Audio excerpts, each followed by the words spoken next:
बच्चों को भी लिखाया पढ़ाया और सब कुछ किया, उसके बाद आज मैं जिंदा बैठा हूँ। हमारे बच्चों को जो है इन्हीं हाथों से जो है अग्नि को समर्पित कर दिया। कोरोना की आंधी में उजड़ा परिवार के 2 जवान बेटों पर किया वार। बूढ़े माँ बाप के कंधों पर आई जिम्मेदारी। बूढ़े माँ बाप ने दी जवान लड़कों को अंतिम विदाई। कोरोना की आंधी ने न जाने कितने परिवार उजाड़ दिए। कहीं किसी ने अपने बहू बेटों को खो दिया, तो कहीं मासूमों के सर से उनके माँ बाप का साया, और कई जगह तो पूरा परिवार ही काल के गाल में समा गया। ऐसा ही एक परिवार लखनऊ के सरोजनी नगर का है, जहां कोरोना ने ऐसा आतंक मचाया कि बूढ़े माँ बाप ने अपने 2 जवान बेटों को ही खो दिया।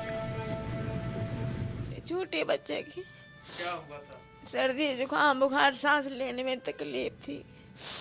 फिर ले गए अस्पताल? हाँ ले जा रहे थे, रास्ते में बंथरा में खत्म हो गए। अच्छा। कोई आया था माता जी यहाँ पर? आया अगर किसी को सूचना नहीं दी गई, कहीं को नहीं आवा। नहीं, प्रशासन की तरफ से कोई नहीं। मदद के लिए आया? अभी कोई नहीं आया भैया, आप पहली बार आए हैं। हम पहली बार। जी।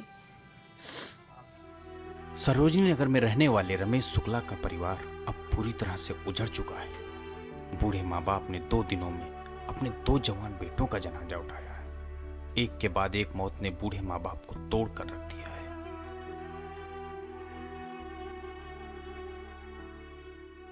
क्या मुसीबत का पहाड़ टूट गया, डबल मुसीबत का पहाड़।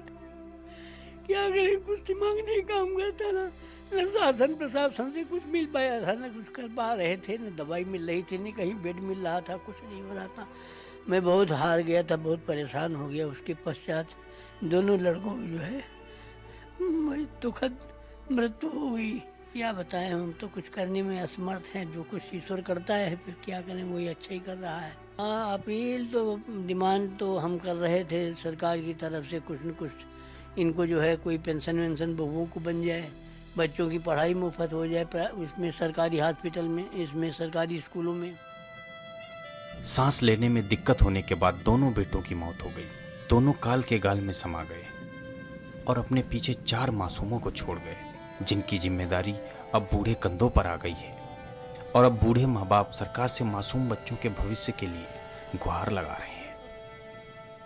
गमों का पहाड़ टूट पड़ा है इस परिवार के ऊपर। कहीं ना कहीं सब इस उम्मीद में हैं कि कहीं से कोई मदद हो। जो बच्चे यतीम हो गए हैं, बाप का साया जिनके सरों से उठ गया है, उनकी पढ़ाई लिखाई की किसी तरह से व्यवस्था हो जाए, और साथ ही साथ उन बेवाओं को भी कुछ मदद हो जाए जिनके पति अब इस दुनिया में नहीं रहे, जो उनका सहारा बने हुए थे। लेकिन फ़िलहाल यहाँ का जो प्रशासन है, यहाँ के जो अधिकारी हैं, वो यहाँ झांकने तक नहीं आए हैं।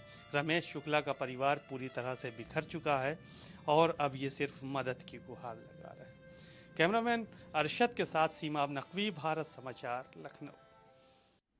जैसे ही ये